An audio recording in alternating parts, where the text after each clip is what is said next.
ඔව් ඕගොල්ලෝ අපේ කුමරයි කුමරී තමයි. මොකද ට්‍රැවල් කරන්න ආස කරවපු දෙන්නෙක් අපිට.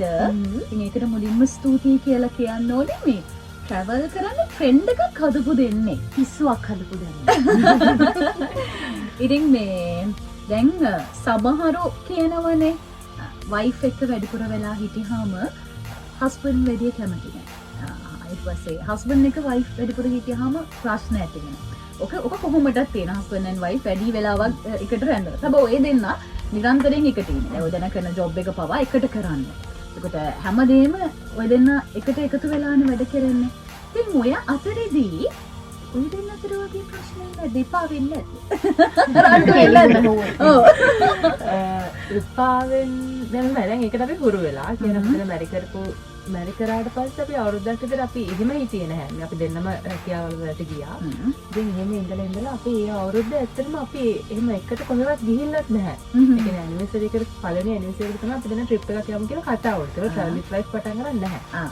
ඉතින් ඒ කාලෙත් අපි දෙන්න කියන්නේ අපි බෑන්ඩෙත් අපි දෙන්න එකට ඇවිදිමු කියලා. පුළුවන් තරම් කොහේ හරි යමු අපි දෙන්නම ආසයි ට්‍රැවල් කරන්න. ඉතින් ඒකයි බෑන්ඩෙත්. හරි බෑන්ඩෙත් පස්සේ ඒක ඉෂ්ට වුණේ නැහැ. ඒක වෙන්නේ නැහැ නේද? කතා කරන දේවල් වෙන්නේ නැහැ. බෑන්ඩෙත් පස්සේ කොහොම හරි අවුරුද්දකට පස්සේ අපේ පළවෙනි ඇනිවර්සරි එකේ ඉඳලා අපි දැන් අද වෙනකම් අපි දෙන්න එකටම තමයි දැන් ඔයගොල්ලෝ කියන විදිහට ඉන්නේ.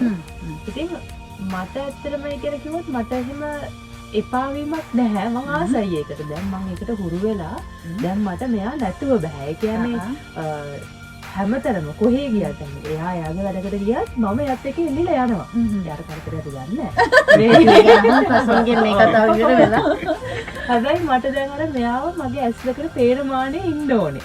එහෙම නැත්නම් ඒක ඇත්තටම මර නිකන් මට හරි අප්සෙට්. දැක්කේ නැත්තම්. දැන් ඒකට හුරු වෙලා ඒ ලයිෆ් එකට. ඔයා මොකද කරන්නේ? හසුන් මොකද මේ වදයක් දෙනම එල්ලලා ඉන්නේ? එහෙම නෑ කියලා කියන්න කිව්වා. ගන්න එක්කම නෑ ඇත්තටම සපෝට් එකක් කියන්නේ යා ළඟ ඉන්නේ මාර සපෝට් එකක්. ඉතින් හැම වැඩකදීම දැන් අපි වීඩියෝ කරද්දී උනත් සමහරවිට එයා එක කැමරකින් වීඩියෝ කරනවා. ඉතින් ඒ හම්බෙන සපෝට් එක ගෙදර ගියාම දැන් එඩිට් එකක් වුණත් කරද්දී සමහරට ළඟ ඉඳලා ඉතින් ඒවැ අඩුපාඩු මොන හරි බලලා කියනවා. ඉතින් මට ලොකු සපෝට් එකක් කරා හැමතැනම යන්නේ නේ එක වුණත් ළමයා බලාගෙන උයල් දෙනවා. අපි ඊළඟ ටොපික් එකට යනකොට කියන්න ඕන ටික ලියලා දෙන්න. අද හොඳයි අද කසුන්ට අනි වෙලානේ කතා කරමු. ගෑන් ළමයි තුන්දෙනෙක්ගේ ප්‍රෝග්‍රෑම් එක මැද මම ඉන්නේ. කාන්තාවන්ගේ දවසක්. ඒක කසුන් වඩිඩ දෙනවා ඒ වුණාට. අර අපි කියන්නේ හැම සාර්ථක පිරිමියෙක් පිටිපස්සෙම ඉන්නවා කාන්තාව. කාන්තාවේ මම මෙයාගේ. ඇත්ත නේද? ඔව් ඒ වුණා අපි ඉස්සරහින් මේ ඉතින් ඔව් යාගේ ලොකු සපෝට් එකක් ඉතින් හම්බ වෙනවා කියනවා වගේ. මේ ගෙදර හැම වැඩම ඉතින් බලා ගන්නවා. ළමයාගේ දේවලුත් බලනවා. ඊට පස්සේ දැන් හොඳම දේ තමයි ඩ්‍රයිව් කරන්නෙත් එයා. ට්‍රැවල් කරද්දි මෙයා තමයි සම්පූර්ණ මුල් ට්‍රිප් එකම ඩ්‍රයිව් කරන්නේ මෙයා. දැන් අද ආවිත් මෙයානේ ඩ්‍රයිව් කරන්නේ. ඔව් මෙයා තමයි ඩ්‍රයිව් කරන්නේ. මෙයා ඩ්‍රයිව් කරන ආසයි. ඒ කියන්නේ මම බලෙන් දීලා නෙමෙයි. එයා ඩ්‍රයිව් කරන ආසයි. ඉතින් මම ඒ ආසාවටත් ඉඩ දීලා තියෙනවා. මටත් ලේසි නිදහසේ පාඩුවේ යන්න තියෙන නිදහස් දාගෙන. පිරිමේ ආස නෑනේ. එයාගේ වයිෆ් හරි ගර්ල්ෆ්‍රෙන්ඩ් හරි ඩ්‍රයිව් කරනවාට අර පිරිමි මමත්වය මම තමයි මෙතන පොර කියන එක තියෙනනේ. සමහරවිට අද අපිට අවස්ථාව. සාමාන්‍ය මෙයාට අර කාන්තා දිනේ.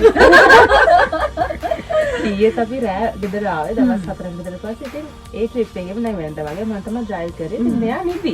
බබත් නිදි. මම සමහර තැන්වල නවත්තලා වීඩියෝත් කරලා මෙතන නිදාගින්නෙත් එකම විදියට. ඒක ඇත්තටම මතක තේරෙනවා මෙයාට කිසිම බයකුත් නැහැ මම ඩ්‍රයිව් කරනවා කියලා. ඒක නිින්ද යන්නේ නැහැ. සමහරවිට සැනසෙන්නේ නිදා. සමහරවිට ගෑනු කෙනෙක් ඩ්‍රයිව් කරනවා කියලා කියන්නේ ඔක්කොම සැනසීමක් නෑනේ. අපි ඒක ඩ්‍රයිව් කරන්නේ. දැන් පොඩක් කතා කරමු දෙන්න නේද? පවවනේ. මට මේ උගුරක් හිරුණා.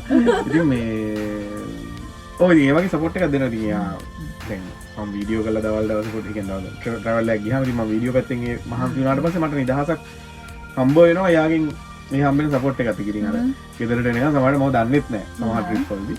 ඉතින් ඔක තමයි ඉතින් අර හැම අතින්ම සපෝට් එකක් තියෙන නිසා මට ඉතින් මාර හයියක් එන්නේ. අපේ වැඩේ කරගෙන යන්න මාර හයියක්. ගැහණිකගේ හයිය තියෙන තැනදී පිරිමි කෙනෙක් කොහොමද ඉදිරියට යනවා. ඉතින් කසුන් කියන්නේ පුංචි තැනක ඉඳන් මමත් සමග එක්තරා මාධ්‍යායතනයක අපි හරි පොඩි කාලේදී වැඩ කරා. ඉතින් ඒ කාලේ ඉඳන් අද බලද්දී කසුන් යම් කිසි තැනක ඉන්නවා. ඒ ඇත්තටම කිව්වොත් කසුන් ණය නිසා නේද? මූණ බලාගෙන කියන්න අද එයාට කියන්න අතත් පොඩක් ඔව් අල්ලගෙන අතත් පොඩක් අල්ලගෙන කියන්න එයා ඒ දීපු සහයෝගය ගැන. නෑ ඇත්තටම ඔව් දැන් අපි සමහරවිට තියනවා එහෙම පිස්සු අදහස් දැන් ට්‍රැවල් විත් කියන්නේත් ඒ වගේ එහෙම පිස්සුවක් කියන්නේ මිනිස්සු මුල් කාලේ කිව්වෙත් ඕක තමයි මේ කියන්නේ පිස්සු වැඩක්. අපි පස්සේ ඉස්සරහට කතා කරමු ඒක. ඉතින් ඒ කියන්නේ අර ඒ වගේ පිස්සු වැඩකට එකතු වෙලා ඒ පිස්සුවත් එක්ක අර ඒකට සපෝට් එක දීගෙන ඒකත් එක්ක අර එකට යන්න පුළුවන් කියන්නේ ඉතින් ඒක මාර ගැළපීමක් මම හිතන්නේ. ඉතින් ඔව් මට හම්බුණා ඉතින් හොඳම කෙනෙක් ඒ අතින් බැලුව හොඳම කෙනා කෙනා ඒක වැරදුනා සමහරවිට. ඉතින් ඔව් මට හම්බුණා හොඳම කෙනෙක් ඉතින්. හම්බුන හොඳම කෙනා ගැන තව විස්තර අපි කතා කරන්න ඕනේ. සින්දුවකට ගිහිල්ලා ඌම ඊට පස්සේ අපි අහන්න ඉන්නේ මේ දෙන්නගේ මේ ආදර කතාව ගැන. කෝච්චි ආදරයක් තියෙන කෝච්චි ආදරයක්. එගෙන අපි මේ සින්දුවෙන් පස්සේ වෙලා කතා සුන්දර සුන්දර සින්දු කියන්න පුළුවන් කියලා චමර කිව්වා. ඕ චමරට සින්දු පුළුවන්. තියාගෙනමයි ඉන්නේ. එහෙනම් මේ දෙන්න ලව්ව ඊළඟ ටොප් එකට අනිවාර්යෙන් සින්දුවක් කියන්න. අපි කිව්වා බලාගන්න. හරි අන්න කොල්ල දැක්කනේ කෙලින්ම හරි. නෑ නෑ අපිට මේ මම ජමරට කිව්වා කියන්න කියලා. හරි පුළුවන් පොඩි කියන එකේ මුල් පද දෙක තුන හංගින්න බෑ. පොළු අපි කියන ඒවා හංගින්න හරි අපි ඩැනස් කළ කියමු ඔන්න චමරි කඩන මල් කසුන් කඩන මල් වේදිකාවේ. කොහොමද පුළුවන්?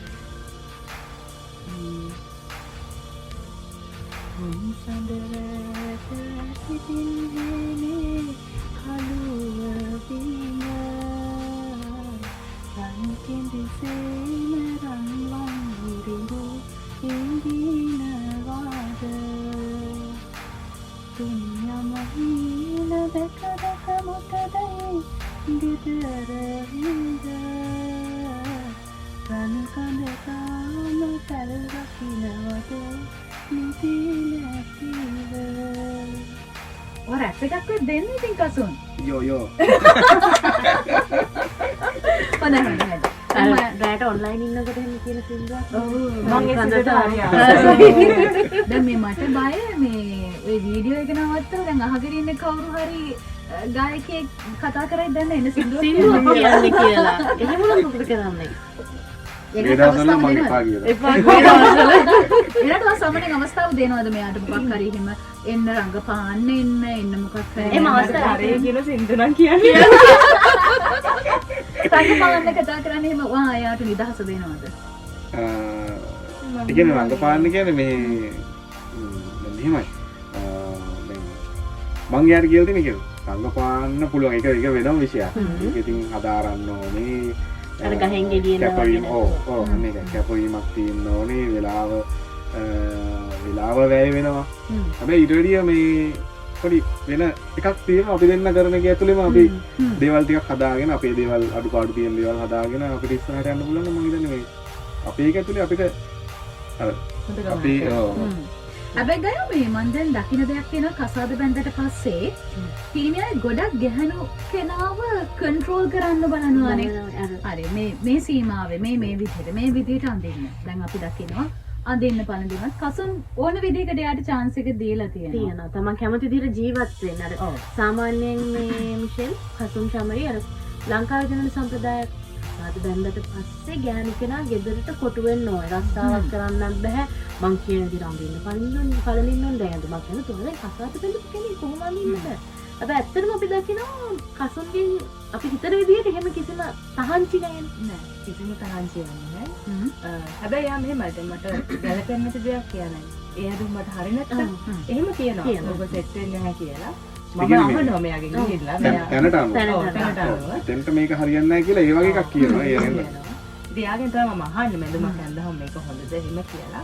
හැබැයි යා කවදාවත් මට කියලා නැහැ මේ වන්දින්න එපා මේක අඳින්න එපා අත්නට වන්දින්න එපා එහෙම නිසි දාලා නැහැ. මට කැමති දෙයක් මම අඳිනවා. ඉතින් ඔව්. හැබැයි සෝෂල් මීඩියා වල ඉන්න කට්ටිය මේ චමරිට හරියට දානවනේ නිතරී. ඔයගොල්ලෝ දැකලා නේ. බෑඩ් කමෙන්ට්ස් ගැන අපි කතා කරනවා. සාමාන්‍යයෙන් අපි ඒක මේ අපි කලිනුත් කතා වුණා ලංකාවේද මම දන්නේ ඒක වැඩිපුර දකින්නේ හොඳක් තිබ්බත් අර එක කමෙන්ට් එකක් නිකම්ම දරිව කවුරු හරි දැම්මොත් එහෙම ඒක පස්සෙම තමයි අනිත් කට්ටිය. එහෙම එකක් තියෙනවා. දැන් එහෙම ඔයගලගේ ජීවිතේට ආපු කමෙන්ට්ස් වලින් ඔයගොල්ලෝ වැටුණු අවස්ථා ඇති. එහෙම පොඩි මතකයක් මතක් කරගන්න. වැටුනේ පොඩි මුලින්ම වැටුණා. පටන් ගනිද්දි මට මතකයි කියන්නේ අපේ පළවෙනි වීඩියෝ එකකින් පස්සේ කියන්නේ ඒ වීඩියෝ එක ටිකක් මුලින්ම හිට් වෙච්ච වීඩියෝ එකකින් පස්සේ ගොඩාක් කමෙන්ට්ස් ආවා දෙපැත්තටම. හැබැයි වැඩිපුර තිබ්බ හොඳ දේවල්. හැබැයි අර පොඩ්ඩක් බලන පිළිසකුත් හිටියා. එතනදි තමයි ඇත්තට මම වැටුනේ. මොකද මට මේ සෝෂල් මීඩියා දැන් අපිට Facebook ප්‍රොෆයිල් එකේ අපේ ඉන්නේ සීමිත යාළුවෝ ටිකක් නැති දන්න කෙනෙක් අපිට. දැන් අර වගේ දෙයකට අපි එක්ස්පෝස් වුණාට පස්සේ ඉගෙන ලොකු කට්ටියක් නේ අපි දන්නේ නැහැ නේ යාළුවා.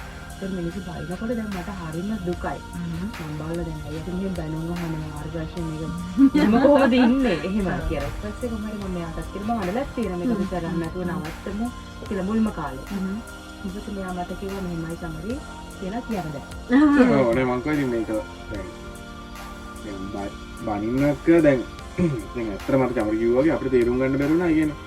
දැන් මිනිස්සු දැන් ලොකු පිරිසක් මෙහෙමද කියන්නේ දැන් අපි කරන වැඩේ ඉන වැරදි වැඩක්ද ඉතින් අපි ඔය කල්පනා කරා මොකද අපි කරන වැඩේ ලොකු වැරද්දක් තියෙනවා මොනවද මෙතර බයින්නේ කියන්නේ. ඇත්තටම බැන්නේ දැන් ටිකක් සමහර අය බැන්නා මේ වයිෆ් එක රවල් කරනවා. පිස්සුද මේ වයිෆ් එක රවල් කරනවා. ඌව හරියට වෙන්නේ කසුන් එතකොට ඒගොල්ලන්ගේ වයිෆ් අපේ පස්සේ ගොඩක් වයිෆ් ට්‍රිප් යනවා. සෑහෙන්නේ හම්බෙනවා. සමහර තියෙනවා අපිට මේ අපිත් ඇතම මොකල වගේ යනවා එහෙම එහෙම කියන සතුටින් ඉන්නවා අහනකොට. ගොඩක් කට්ටිය යාළුවොත් එක්කනේ යන්න ගමන් ගොඩක් යාළුවෝ ගිහිල්ලා පොඩි ඇල්ලක් ගාව උඩ සෙට් වෙලා ඕකන් නිකම්ම තියෙනවා වයිෆ් එක කියලා. ඉතින් අර ඒ කට්ටිය බයින්න ගත්තා මේ පිස්සු වයිෆ්ලත් එක්ක ට්‍රිප් යන්න එහෙම කියලා. තව කට්ටියක් බයින්න ගත්තා වයිෆ් කියන කෙනා ගෙදර ඉන්න ඕනේ බක්තු යාගෙන ගෙදර හරියට හරි. රෙදි හොදගෙන ළමයි බලාගෙන ඉන්න ඕනේ කියලා වෙන මතයක් එහෙම හදලා කට්ටිය කමෙන්ට් කරන්න ගත්තා. ඉතින් ඒ කියන්නේ අපිට අර හින ෂොක් ඒ කියන්නේ මිනිස්සු මෙහෙමද කියලා අපිට තේරෙන්නේ නැහැ නේ. එකපාරට සෝෂල් මීඩියා වලට අර අපි එකපාරට ඕපන් නැහැ පොඩ ඇවිල්ලත් නෙමෙයි. එකපාරට ඕපන් වුණාට පස්සේ අපිට හිතා ගන්න බෑ. කියන්නේ මොකද්ද මේක කියලා හිතා ගන්න බැරුණා. කොහොමද එතන තමයි මෙයා කිව්වේ මේක හරියන්නේ නැහැ නවත්තමු මිනිස්සුන්ට බයිනවා. මේක කරන්න බෑ. මෙයා නවත්තමු කියන මතේම තමයි හිටියේ. කොහොමද ඉතින් අපි දෙන්න කල්පනා කරලා මම කිව්වා මේ මෙහෙමයි මේක දැන් මම දකින්න විදිහට මේක කරගෙන ගියොත් බැනුම් අහගෙන හරි මම දකින්න තැනක් තියෙනවා අපිට එතෙන්ට යන්න පුළුවන්. එතෙන්ට ගිහිල්ලා අපිට මේකේ කියන්නේ සමහරවිට කට්ටිය මේක හොඳයි කියලා බාර අරගෙන කියන්නේ තව අපිව මොටිවේට් කරන්නත් ඉඩ තියෙනවා. තව අනිත් පැත්තෙන් අපි මේක නැවතුත් හරි වෙනදා වගේම අපිට ඉන්න පුළුවන්. සාමාන්‍ය විදිය අපිට එදා කෝච්චියේ ගිහිල්ලා ඔෆිස් එකේ 8-5 වැඩ කරලා අපිට මේ විදිහට ඉන්න පුළුවන්. ඉතින් ඔයා කැමති කියලා බලලා ගන්න කියලා. ඊපස්සේ තමයි මෙයා කිව්වේ දැන් මේ කරමු අපි මේක කරලා බලමු. මේ වෙනසක් තියෙයි කියලා. කොහොමද ඒක තමයි ඔව් දැන් වෙනස තියෙනවා. අපි දැන් ඒකේ තේරෙන්නගේ තේරුම් ගැනීම සහ කතා කිරීම තමයි පෞල් ජීවිතයක වැදගත්ම දේ. ඇතරම කසුන් චමරි දැන් චමරි වැටුණ වෙලාවකදී කසුන් මේක හරි විදිහට ඔලුවට දැම්ම නැත්තම් ඔය දෙන්නතර ප්‍රශ්නයක් කියලා හරි නෑ අපි මේක කරන්න ඕනේ කියලා ඔයා රණ්ඩුනා නම් හරි චමරි රණ්ඩුනා නම් මේක කරන්න බෑ කියලා හරි දැන් මේක ලොකු ප්‍රශ්නයක් නේ. මෙයා මට කිව්වේ නෑ බලේ මේ නෑ මේක කරන්න ඕනේ එහෙම කියලා. ඔයා හිතලා බලන්න මෙහෙම දෙයක් පැත්තක් තියෙනවා. ඔයා ඉතින් චාරිත කරන්න තාත්තා. ඉතින් අපි මේක අපිට මොකක්ද ලයිෆ් එකේ ඉස්සරහට ඒකුත් තියෙනවා. ඉතින් ඔයා හිතලා බලන්න කියලා. ඉතින් එදා ඒක අත තීරණය ගැන මම සතුට වෙනවා. මෙයා නිසා තමයි එහෙම තීරණයක් ගත්තේ. ඉතින් ඔව් දැන් අද ඉන්න යම් කිසි තැනක ඉන්නවා නම් ඒ හැම දෙයකම ඉතින් මෙයා තමයි ලක්ෂ 5ක් ඉක්මවල තියෙනවා මේ වෙනකොට YouTube එකේ Facebook එකේ. ඉතින් හරිම සතුටුයි. තරුණ කපල් එකක් විදිහට ලංකාවේ හැම තැනකම ගිහින් ලෝකේ හැම තැනකම ගිහිල්ලා ලංකාවේ නම ඉදිරියට ගෙනියන්න ඔය දෙන්න සෑහෙන ලොකු පිටුවහලක් කරනවා. අපි දන්නවා අපේ විදේශ රටවල් වල ඉන්න යාළුවෝ මිත්‍රයෝ ඒගොල්ලොන්ගේ ෆොරිනර්ස්ලා ගොඩක් අය බලනවා ලංකාවේ සුන්දරත්වය ගැන. පෞද්ගලිකව අපි අවගාවම කිව්වේ මේ බලන channel එකක් තමයි travel with wife කියලා කියන්නේ. ඉතින් තවත් කතා කරන්න දේවල් තියෙනවා. අපි මේ ස්තුති කතාව කරනවා නෙවෙයි. තව ඉන්න දවල් 12 වෙනකන් රොසුමල් මාව පැත්තේ හරි රසවත් කතා බහක් යනවා මේ මයික් සෝෆ් අතරේ. ඒවෙන් පොඩ අපි ඉතින් කට්ටියට එන්න කතා කරමු නේද? හරිනේ? ඔව් අනිවාර්යයෙන් අපි වැදගත් දේවල් ගැන කතා කරේ මේ travel කරනකොට ඒ ලයිෆ් එකේ සිදුවන දේවල් ගැන. හරි දැන් මේ දිල්වාලේ දුල්හනියා චිත්‍රපටිය ගයා බලලා තියෙනවද? ඔව් දිල්වාලේ දුල්හනියා ලේ ජයන්ගේ ශාරුක් ખાන් මෙහෙම කෝච්චිය අත දීගෙන ඉන්නවා. කාජල් ඇවිල්ලා අතල් දෙක නගිනවා. කෝච්චිය අතර යන්නේ. මෙයා අතර කෝච්චිය අතර යන්නේ. මේකත් කෝච්චිය පටන් කොහොමද ඒ ආදරේ හමුවීම? කෝච්චියේදී පරක්කු වෙච්ච හින්දා තමයි හමු වෙන්නේ. සාමාන්‍යයෙන් අපිට අර කොල්ලෙක්ගේ පස්සෙන් කෙල්ලෙක් ගියා. අපිට සාමාන්‍යයෙන් ලංකාවේ ඇයි තියෙන අත්දැකීම තමයි ඉතින් කෝච්චි පරක්කු වෙනවනේ ඉතින්. ඒකයි. ඒ කියන්නේ හැදෙන දෙයක්වත් නෙමෙයි. බැදලත් සෑහෙන කාලයක් අදටත් එහෙමයි. කෝච්චිය විදිහටම පරක්කු වෙනවා. ඉතින් ඒ වගේ කෝච්චියක් පරක්කු වෙච්ච වෙලාවක කොහොම හරි අහම්බෙන් වගේ මේගොල්ලෝ ඇවිල්ලා නගිනවා. මෙයා යාළුවෙකුයි. එතකොට මාත් එක්ක හිටපු යාළුවෝ ටිකත් අර ඊට කලින් යන්න තියෙන ඊට කලින් ට්‍රේන් එකක් යනවා කියපු හින්දා ඒ පැත්තට ගියා. ඊපස්සේ ඒගොල්ලෝ ඔක්කොම මේ පැත්තට ආවා. මං නැගලා හිටපු ට්‍රේන් එක යනවා කියපු නිසා. ඒතරින් තමයි කොහොම හරි මුලින්ම දකින්නේ. ඔව්. දැක්කලා හැබැයි මෙයා වැඩි කතා බහක් නෑ සාමාන්‍යයෙන් මුලින් ඉඳලා මෙයා එයා කට්ටියක් එක හිටියේ හැබැයි කට්ටිය ඔක්කොම කියනවා මෙයා එහෙම නෑ මෙයා පැත්තකට වෙලා පොඩි හිනාවක් දානවා. ඔව් මෙයා අහිංසක ළමෙක්. මෙයා හරි අහිංසක කොල්ලෙක්. ඒ වගේ වැඩි මූණ බලලා කතා කරන්නෙත් නෑ. එයාගේ පාඩුවේ යන චරිතයක්. ඉතින් දැන් මට මෙයාව දැක්ක ගමන් මර නිකන් අර ආදරේ නෙමෙයි ඒක මර නිකන් අර කැමැත්තක් ආව නිකන් අර